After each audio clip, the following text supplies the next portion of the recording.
Avui estudiarem com canviar unitats de velocitat. Ja sabem que la unitat al Sistema Internacional de la Velocitat és el metre per segon, però es pot expressar en altres unitats com és el quilòmetre per hora o el quilòmetre per segon. En aquest exemple veurem com canviar de quilòmetre per hora a metre per segon. Aleshores haurem de fer el canvi de quilòmetre a metre i d'hores a segon. I per això el primer que hem de tenir clar és quina relació hi ha entre quilòmetre i metre i entre hora i segon. Ja sabem que un quilòmetre correspon a 1.000 metres i que una hora correspon a 3.600 segons. El canvi el realitzarem per factors de conversió. Aleshores, anem a escriure quilòmetre partit per hora d'aquesta manera, perquè ens resulta més senzill realitzar el canvi. És el mateix que dir que un quilòmetre dividit per una hora, multiplicat per 100. Comencem per canviar el quilòmetre a metre. Aleshores, preparem ja la fracció en la que indicarem el factor de conversió. Pel que fa als quilòmetres, com està multiplicant, en el factor passaran dividint. I en el numerador situarem la quantitat corresponent al quilòmetre expressada en metres. Seguidament canviarem les hores a segons. Aleshores, com l'hora està dividint, passaran el factor de conversió a multiplicar. I en el denominador situarem la quantitat corresponent a aquesta hora expressada en segons. Abans de continuar, simplificarem tot el que siga possible. Per exemple, el quilòmetre en el quilòmetre i l'hora en l'hora. De manera que ens ha quedat 1.000 metres en el numerador i 3.600 segons en el denominador.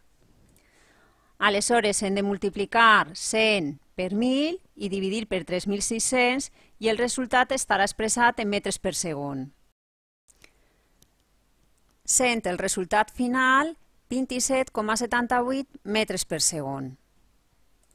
Continuem amb el canvi contrari. Anem a canviar 20 metres per segon a quilòmetres per hora.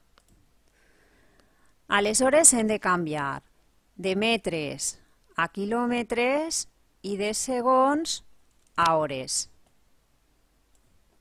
Ja sabem que un quilòmetre són 1.000 metres i que una hora són 3.600 segons. Comencem per escriure els 20 metres de la següent manera, que és el mateix que 20 per 1 metre per cada segon. Comencem per canviar els metres a quilòmetres. Com que el metre està multiplicant, en el factor de conversió passarà dividint. I en el numerador situarem la quantitat corresponent a aquests 1.000 metres en quilòmetres. Segons la relació que havíem vist abans, un quilòmetre correspon a 1.000 metres. Seguidament canviarem els segons a hores. I per això fem servir aquesta relació d'una hora a 3.600 segons. Com els segons estan dividint, passarà multiplicant. I al denominador posarem la quantitat corresponent en hores a aquests 3.600 segons. Abans de continuar, simplifiquem el metre en el metre i el segon en el segon. Aleshores, en el numerador ens quedarà el quilòmetre per 3.600, un quilòmetre per 3.600 o 3.600 quilòmetres, i al denominador 1.000 i una hora. Aleshores, l'operació que hem de fer és multiplicar 20 per 3.600 i dividir per 100, i el resultat vindrà expressat en quilòmetres per hora. I això dona un resultat final de 72 quilòmetres per hora. I fins ací el canvi d'unitats de la velocitat.